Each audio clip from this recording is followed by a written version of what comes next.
जय सिया राम। आइए कथा भक्ति रस पर आज एक बहुत ही पावन कथा को पेश करने जा रहा हूँ। इस कथा को श्रवण करने से मनुष्य का जीवन धन्य हो जाता है। तो भगवान राम जब चित्रकूट से विदा होकर के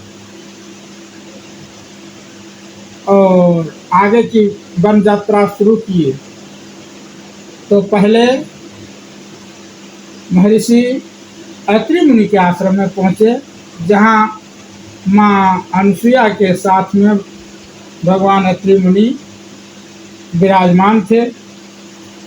और जैसे ही अत्रि का अर्थ होते हैं जो तीनों गुणों से परे हो जाए, रजोगुण तमोगुण सतोगुण से जो परे होकर के एकमात्र परमात्मा में निष्ठा रखने वाले वो अत्रि है और वो महर्षि है। तो भगवान जैसे आए आगवानी किए और भगवान को पूजन करके फिर आसन पर बैठाए और वंदन करते हैं अत्रि मुनि। नमामि भक्त वत्सलम कृपालुशील कोमलम भजामि ते पदाम्बुजं यकामिना स्वधामदं निकाम श्याम सुंदरम भवमुनाथमुंदरम प्रफुल्लकंजलोचनं मदादिदोषमोचनं प्रलम्ब बाहुविक्रमं प्रभोय प्रमेय विभवं निसंग चापसायकं धरं त्रैलोकनायकं दिनेश वंशमंडनं महेश चापखंडनं मुनीन्द्र संतरंजनं सुरारिवृंदभंजनं मनोजवेरी वंदितम् अजादिदेव सेवितं विशुद्ध बोध विग्रहं समस्त दोषनापहं नमामि इंद्रापति सुखाकरं संतागति भजेश शक्ति सानुजं सचीपति प्रियानुजं पदघ्रिमूलजे नरा भजन्ति हीनमत्सरा पतन्ति नो भवार्णवे वितर्कवीचि संकुले अविभक्तवासिनः सदा भजन्ति मुक्तये मुदा निरस्य इन्द्रियादिकं प्रजान्ति ते गतिस्वकं त्वमेकं यद्भुतं प्रभु निरहम् ईश्वरं विभुं जगद्गुरु च शाश्वतं तुरीयमेव केवलम् और भजामि भाववल्लभं कुजोगिना सुदुर्लभं स्वभक्तकल्पपादपं समं सुसव्यमनहम् अनूपरूप भूपति न तोयमुर्जापति प्रसीद मे नमामि ते पादाब्ज भक्ति देहि मे। हे ठाकुर, हमको अपने श्री चरण कमलों का भक्ति दीजिए। और पठन्ति जे अस्त्वमिदं नरादरेण ते पदं ब्रजन्ति नात्र संशय त्वदीय भक्ति संयुता। यह स्तोत्र जो पढ़ेंगे उसको परमात्मा की भक्ति प्राप्त होंगे। तो महर्षि अत्रि मुनि ये ब्रह्मा के मानस पुत्र थे और प्रजापति हैं। वे दक्षिण दिशा में रहते हैं। उनकी पत्नी माँ अनुसुईया भगवत अवतार भगवान कपिल मुनि की भगिनी यानी बहन थी तथा कर्दम प्रजापति के पत्नी देवहूति के गर्भ से पैदा हुई थी।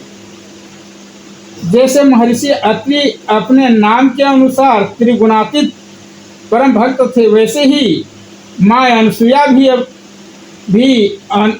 असूया रहित भक्तिमती थी। किसी से द्वेष नहीं, किसी से घृणा नहीं, किसी से कोई आशा नहीं, सबसे परे थे माँ अनुसुईया। इन दंपति को जब ब्रह्मा ने आज्ञा की कि सृष्टि करो, तब इन्होंने सृष्टि करने से पहले तपस्या करने का विचार किया और बड़ी घोर तपस्या की। इनके तप का लक्ष्य संतान उत्पादन नहीं था, बल्कि इन्हीं आँखों से भगवान के दर्शन प्राप्त करना था। इनकी श्रद्धा पूर्वक दीर्घकाल की निरंतर साधना और प्रेम से आकृष्ट होकर ब्रह्मा विष्णु महेश तीनों ही देवता प्रत्यक्ष उपस्थित हुए। महर्षि अत्रि मुनि के कठिन तपस्या से संसार को पुत्र उत्पत्ति करने का कोई उद्देश्य नहीं था, प्रजा बढ़ाने की कोई उद्देश्य नहीं था, सिर्फ एकमात्र परमात्मा का दर्शन करने का ही लालसा था। तो जब बहुत देर तक तपस्या करने के बाद भगवान ब्रह्मा विष्णु और महेश तीनों देवता प्रत्यक्ष में उपस्थित हुए। उस समय ये दोनों इनके चिंतन में इस प्रकार तल्लीन थे कि उनके अनेक का पता तक न चला, आने का पता तक न चला। जब उन्होंने ही उन्हें जगाया तब ये उनके चरणों पर गिर पड़े। किसी प्रकार संभल कर उठे और गदगद वाणी से उनकी स्तुति करने लगे। इनके प्रेम, सत्य और निष्ठा को देखकर उन्हें बड़ी प्रसन्नता हुई और उन्होंने वरदान मांगने को कहा। इन दंपति मन में तब संसारिक सुख की इच्छा तो थी ही नहीं, परंतु ब्रह्मा की आज्ञा थी कि सृष्टि करने की, और वो इस समय सामने ही उपस्थित थे। ब्रह्मा जी के मानस पुत्र होते हुए ब्रह्मा जी के ही पुत्र महर्षि अत्रि हैं, और जब तीनों में वहाँ प्रकट हुए तो तीनों में ब्रह्मा जी भी उपस्थित थे, और उनको कहा गया था, आदेश दिया था अपने पिता ब्रह्मा जी ने कि सृष्टि रचना करो, सृष्टि बढ़ाओ। तो तब उन्होंने और कोई दूसरा वरदान न मांगकर उन्हीं तीनों को पुत्र रूप में मांगा, और भक्ति प्रवश भगवान ने इनकी प्रार्थना स्वीकार करके एवं मस्तु कह दिया। तब भगवान महर्षि अत्रि मुनि ने और माँ अनसुया ने विनती करके, करजोड़ करके, विनय करके कहा कि हे प्रभु, आप ही तीनों मेरे पुत्र के रूप में मेरे घर में अवतरित हो। भगवान ब्रह्मा विष्णु और महेश तीनों ने वरदान दिया। तथास्तु कह करके, एवं मस्तु कह करके समय पर तीनों ही इनके पुत्र रूप से अवतार ग्रहण किया। विष्णु के अंश से, भगवान विष्णु के अंश से दातात्रेय हुए। ब्रह्मा के अंश से चंद्रमा का उत्पत्ति हुई। चंद्रमा का पिता का नाम है महर्षि अत्रि और माँ अनसुया ही चंद्रमा के उत्पत्ति है, पुत्र है। और शंकर के अंश से दुर्वासा का जन्म हुआ। दुर्वासा मुनि का शंकर जी के अंश से दुर्वासा मुनि का जन्म हुआ। ये तीनों ही अंशावतार होकर के ब्रह्मा से चंद्रमा जी का जन्म लिए, और भगवान विष्णु से दातात्रेय नाम से जन्म लिए, और भगवान शंकर से दुर्वासा ऋषि का जन्म हुआ। जिनकी चरण धूलि के लिए बड़े बड़े योगी और ज्ञानी तरसते हैं, वही भगवान अत्रि के आश्रम में बालक बनकर खेलने लगे, और दोनों दंपति उनके दर्शन और वात्सल्य स्नेह के द्वारा अपना जीवन सफल करने लगे। तो जिनके चरणों का रजकन पाने के लिए बड़े बड़े ऋषि मुनि तरसते रहते हैं, वही तीनों परमात्मा आकर के और माँ अनसुया और अत्रि जी के आश्रम में खेलने लगे बालक के रूप में, और उनकी सेवा में वात्सल्य भाव से भक्ति करने लगी माँ अनसुया। और दूसरा कुछ उनको दिखते ही नहीं। अपने तीनों बालकों को खिलाने पिलाने में ही वे लगी रहती थी। इन्हीं के पतिव्रत्य सतीत्व और भक्ति से प्रसन्न होकर के वनगमन के समय स्वयं भगवान श्री राघवेंद्र, श्री सीता जी और लक्ष्मण जी के साथ इनके आश्रम पर पधारे, और इन्हें जगदन्नी माँ सीता को उपदेश करने का गौरव प्रदान किया। माँ सीता को उपदेश दिया माँ अनसुया ने। भगवान की विनती तो अत्रि मुनि ने किया, लेकिन माँ सीता को एक संसार की नारियों के लिए हितोपदेश ज्ञान दिए माँ अनसुया ने। क्या दिए? अनुसुईया के पद गई सीता, मिली बहुरी सुशील विनीता। ऋषि पत्नी मन सुख अधिकाई, आशीष देई निकट बैठाई। माँ सीता के गई जब माँ अनुसुईया के पास चरणों में प्रणाम करके, फिर माँ अनुसुईया ने उनको बिठाया और दिव्य वसन भूषण पहिराए, जेनि तनु तन अमल सुहाए।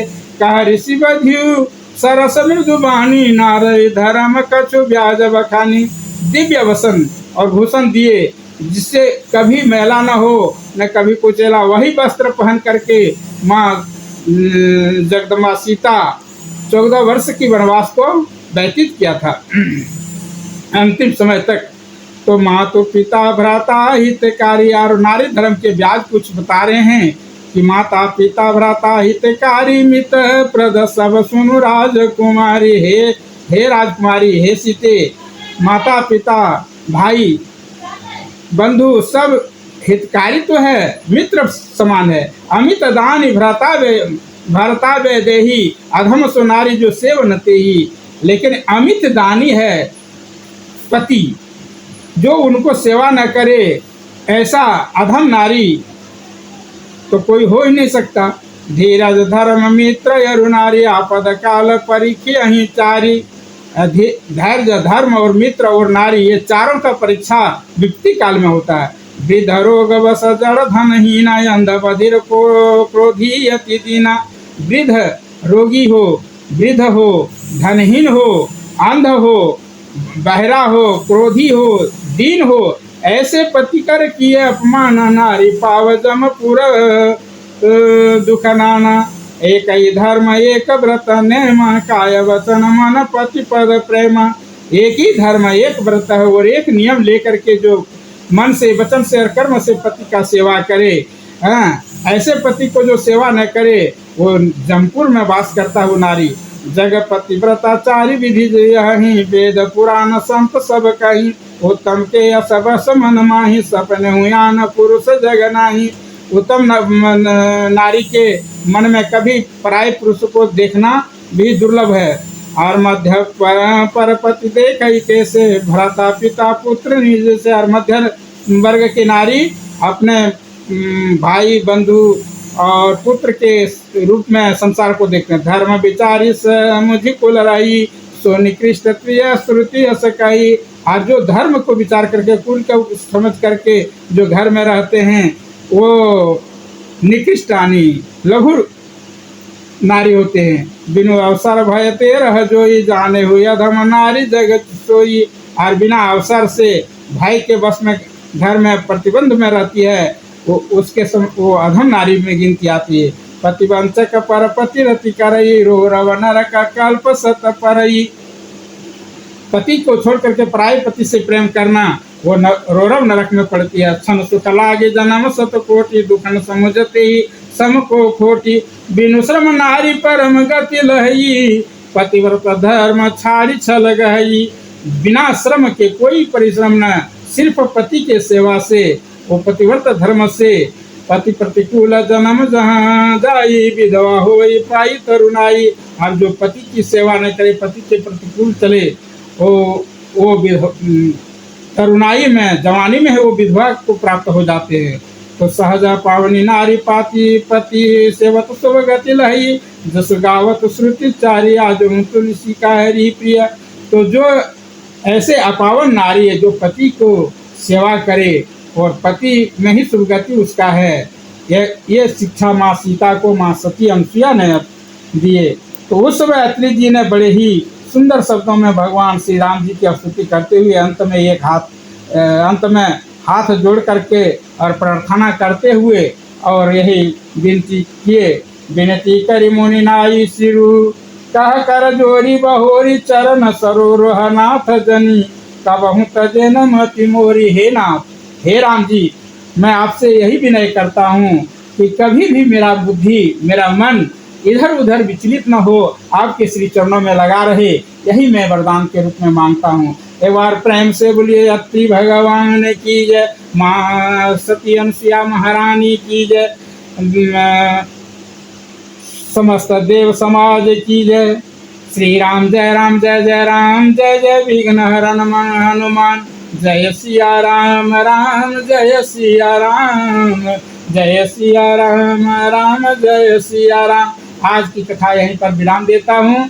सबको कल्याण हो, धन मंगल हो, यही मनोकामना के साथ आज की कथा यहीं पर विराम देते हुए सभी के श्री चरणों में प्रणाम वंदन करते हुए कथा भक्ति रस से अधिक संख्या में जुड़ें, इसे लाइक करें और सब्सक्राइब करें और सबसे आगे कथा सुनने का अधिकारी बने।